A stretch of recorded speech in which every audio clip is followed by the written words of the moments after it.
Hello students, I am Kodai. Welcome to my session. இன்னைக்கு exercise 4.3ல first sum fill in the blanks பார்க்கலாம். First subdivision. The compound interest on rupees 5,000 at 12% per annum for 2 years compounded annually is. So இதில் வந்து compound interest calculate பண்ண சொல்கிறாங்க.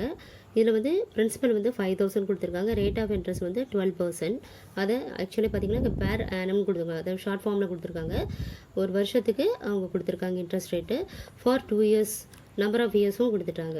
So நம்ம வந்து இப்போ CI calculate பண்ணலாம்.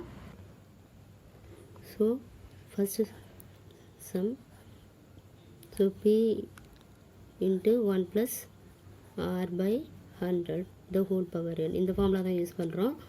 ஸோ இதில் ரீப்ளேஸ் பண்ணிங்க 5,000 1 + 12% 12/100 அண்ட் n வந்து 2 கொடுத்துருக்காங்க. இப்போ வந்து 5,000 இது எல்சிஎம் எடுத்துங்க 100 + 12/100 the whole power 2.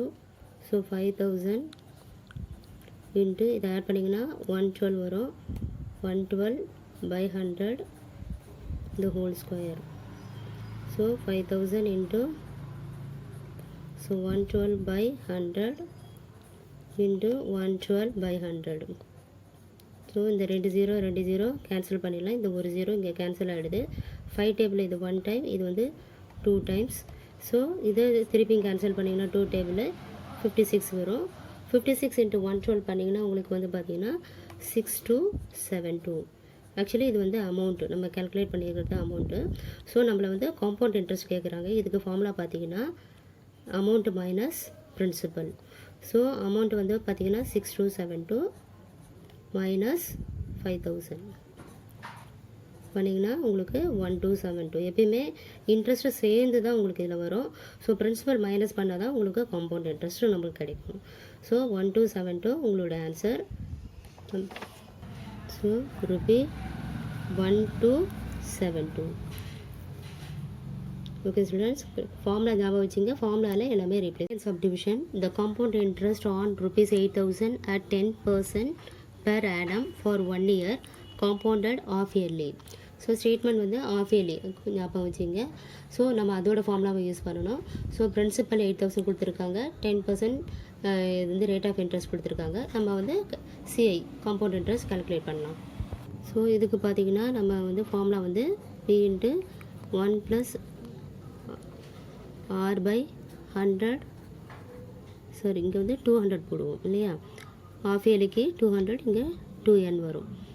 நெக்ஸ்ட் வந்து இப்போ ரீப்ளேஸ் பண்ணிக்கலாம். 8,000 கொடுத்துருக்காங்க. 8,000 இன்ட்டு 1 + 10/200 n வந்து 1. ஸோ ஒரு வருஷத்துக்கு 2 ஆஃப் இயர்லி வரும். ஸோ ரீப்ளேஸ் 1 ரீப்ளேஸ் பண்ணாலும் 2 × 1 உங்களுக்கு 2 தான் வரும். நெக்ஸ்ட் வந்து இதுக்கு சிம்பிளிஃபை பண்ணிவிடுங்க. 0 கேன்சல் பண்ணிவிடுங்க. இப்போ உங்களுக்கு 1/20. இப்போ எல்சிஎம் எடுங்க. அப்போ வந்து 20 + 1 21. So 8,000. So 20 + 1/20 the whole square. 8,000. So into 21/20. So 21 வந்து 2 டைம் 2 டைம் மல்டிப்ளை பண்ணலாம். நெக்ஸ்ட்டு 0, இந்த 0 கேன்சல் பண்ணியிருக்கேன். 0 கேன்சல் பண்ணிவிட்டேன். ஸோ 2 டேபிளில் இது பண்ணிங்கன்னா 1 டைம், இங்கே இது வந்து 40 வரும். நெக்ஸ்ட் வந்து திருப்பியும் கேன்சல் பண்ணிங்கன்னா இது வந்து 20. ஸோ 21 வந்து பார்த்திங்கன்னா 21 ஸ்கொயர்லேயே 441. 441 × 20 பண்ணிங்கன்னா 8,820. ஸோ இது வந்து உங்களுக்கு அமௌண்ட். இதில் வந்து நம்ம சிஐ கேல்குலேட் பண்ணோம்னா amount minus principal. So 8820 minus 8,000 பண்ணிங்கன்னா 820. ஸோ இதுதான் உங்களோட compound interest. So ₹820 compound interest மட்டும் நம்ம கேல்குலேட் பண்ணியிருக்கோம். அடுத்தது third. The annual rate of growth in the population of a town is 10%. If its present population is 26,620, then the population 3 years ago was. 3 வருஷத்துக்கு முன்னாடி என்ன population கேட்குறாங்க. அதாவது வந்து இப்போ ப்ரெசன்ட் பாப்புலேஷன் வந்து பார்த்தீங்கன்னா அவங்க கொடுத்துருக்கிறது வந்து 26,620. வருஷம் பார்த்தீங்கன்னா 10% இன்க்ரீஸ் ஆகுது. ஸோ இன்க்ரீஸ் ஆகணும் போது நம்ம ப்ளஸ் யூஸ் பண்ணுவோம், இல்லைனா நீங்கள் மைனஸ் மாற்றிங்க, அந்த ஃபார்முலாவில் சேஞ்ச் பண்ணிங்க. ஓகே, கேல்குலேட் பண்ணலாம். ஸோ அவங்க வந்து அமௌண்ட்டு கொடுத்துட்ருக்காங்க 26,620 போட்டுங்க. இது வந்து நம்ம எக்ஸ்னு எடுத்துக்கலாம். ஸோ 1 + 10%. இதே வந்து டிக்ரீஸ் ஆகுதுன்னா இங்கே மைனஸ் போட்டுங்க. நம்பர் ஆஃப் இயர் வந்து 3. ஓகே, ஸோ 3 years எகோன்றது நம்ம வந்து இனிஷியல் இல்லையா, அதை நம்ம வந்து எக்ஸ்னு எடுத்துகிட்ருக்குறோம். ஓகே, ஸோ இதை தான் நம்ம கண்டுபிடிக்க போகிறோம். நெக்ஸ்ட்டு வந்து எக்ஸ் இன்ட்டு இது சிம்பிளிஃபை பண்ணிடலாம். இல்லைன்னா நீங்கள் எல்சிஎம் எடுத்தும் நீங்கள் பண்ணலாம். பண்ணிங்கன்னா உங்களுக்கு 110 வரும். 110 டிவைட் பை 100 இந்த ஹோல் பவர் 3. நெக்ஸ்ட்டு வந்து இப்போ இதை அப்படியே ஷிஃப்ட் பண்ணிடுங்க. 26,620 இன்ட்டு 100 பை 110 ரெசிப்ரோக்கல். ஏன்னா இந்த சைடு எடுத்துகிட்டு வரீங்க, அப்படியே ரெசிப்ரோக்கல் பண்ணிங்க. 100 divide by 110 into 100 divide by 110. So cancel பண்ணிடலாம்.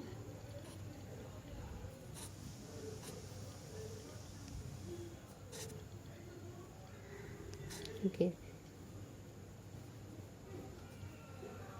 இப்போ எல்லாத்துலேயும் இந்த 10 பேலன்ஸ் இருக்குது. இப்போ பார்த்தீங்கன்னா 11 டேபிள் இது சிம்பிளிஃபை பண்ணுங்கள். பண்ணிங்கன்னா உங்களுக்கு பார்த்தீங்கன்னா 2420 வரும். 22 அப்புறம் 46 வரும். 4 2 டைம்ஸ் திருப்பியும் வந்து 2 இது திருப்பியும் அதே மாதிரி 11 டேபிளில் பண்ணலாம். இப்போ பண்ணிங்கன்னா உங்களுக்கு வந்து பார்த்தீங்கன்னா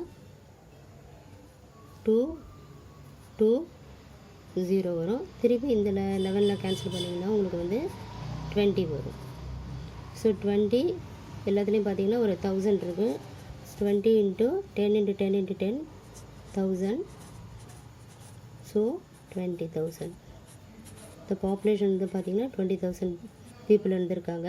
இதுதான் வந்து பார்த்திங்கன்னா 3 years முன்னாடி இருந்த population. So 20,000. So fourth sum, if the compound interest is calculated quarterly, the amount is found using the formula. So இது வந்து குவார்ட்டர்லி. ஸோ ஃபார்முலா தான் கேட்குறாங்க, நம்ம அதை அப்படியே எழுதிடுவோம். ஸோ இதில் பார்த்தீங்கன்னா A = P × 1 + R/400. குவார்ட்டர்லின்னும் போது 400, இங்கே 4n போடுங்க. ஓகே, ஸோ இதை வச்சு நம்ம CA கால்குலேட் பண்ணிக்கலாம். அடுத்தது the difference between the CA and SI for the 2 years for a principal of ₹5,000 at the rate of interest 8%. அதாவது நான் ஏற்கனவே சொல்லியிருக்கேன், காம்பவுண்ட் இன்ட்ரெஸ்ட்டும் சிம்பிள் இன்ட்ரெஸ்ட்டும் ஃபஸ்ட் இயருக்கு சேமாக இருக்கும், செகண்ட் இயர்லேருந்து சேஞ்சஸ் வரும். ஸோ அந்த டிஃப்ரென்ஸை வந்து அவங்களே வந்து கண்டுபிடிக்க சொல்லியிருக்காங்க. என்ன டிஃப்ரென்ஸ் இருக்கும், அதாவது செகண்ட் இயரில் இருக்கும்போது ரெண்டுத்துக்குள்ள டிஃப்ரென்ஸ் என்ன, அமௌண்ட்டோட டிஃப்ரென்ஸு. ஸோ பிரின்சிபல் கொடுத்துருக்காங்க, ரேட் ஆஃப் இன்ட்ரெஸ்ட் கொடுத்துருக்காங்க, நெக்ஸ்ட் வந்து நம்பர் ஆஃப் இயர்ஸ், அதாவது செகண்ட் இயரில் என்னன்னு கேட்குறாங்க. So difference between CA and SI வந்து பார்த்தீங்கன்னா சிஏ மைனஸ் எஸ்ஐ டிஃப்ரென்ஸ் வரும்போது சப்ட்ராக்ட் பண்ணுவோம் இல்லையா, அது போட்டிருக்காங்க. எப்பயுமே காம்பவுண்ட் இன்ட்ரெஸ்ட் அதிகமாக இருக்கும், சிம்பிள் இன்ட்ரெஸ்ட் கம்மியாக இருக்கும். ஸோ அதனால் இதை முதல்ல போடுங்க. P × R/100 the whole power 2. ஏன்னா வந்து இது வந்து செகண்ட் இயரில் கண்டுபிடிக்கிறதுனால இங்கே 2ன்னு தான் ஃபார்முலாவே இது தான். ஸோ தேர்ட் இயர்னால் உங்களுக்கு ஃபார்முலா வேறு இருக்கும். ஓகே, இங்கே 3ன்னு மாற்றக்கூடாது, தேர்ட் இயருக்கு வேறு ஃபார்முலா யூஸ் பண்ணணும். ஸோ இப்போ ரீப்ளேஸ் பண்ணிங்க. பிரின்சிபல் வந்து அவங்க கொடுத்துருக்கிறது வந்து 5,000 கொடுத்துருக்காங்க. 5,000 ப்ராக்கெட்டில் பார்த்தீங்கன்னா ரேட் ஆஃப் இன்ட்ரெஸ்ட் 8 கொடுத்துருக்காங்க. 8/100 செகண்ட் இயர், அதாவது 2 இயர்ஸ்க்கு. ஓகே, இப்போ பார்த்தீங்கன்னா 5,000 இன்ட்டு இது வந்து ட்வைஸ், 2 தடவை மல்டிப்ளை பண்ணுறோம். 8/100. அடுத்தது வந்து இந்த 0 கேன்சல் பண்ணுங்கள். இது ஒன்று. ஸோ இந்த 0 கேன்சல் பண்ணியாச்சு. இது 5 டேபிள், இது 1 டைம், இது வந்து 2 டைம்ஸ். ஓகே, திருப்பி இதை கேன்சல் பண்ணிங்கன்னா இது வந்து 2 டேபிளில் இது 4 times. So 4 8s are 32. So 32 rupees தான் உங்களுக்கு வந்து டிஃப்ரென்ஸ் சிஐக்கும் எஸ்ஐக்கும் செகண்ட் இயரில். So rupees 32. Okay, difference between the CI and SI வந்து 32. Thank you students.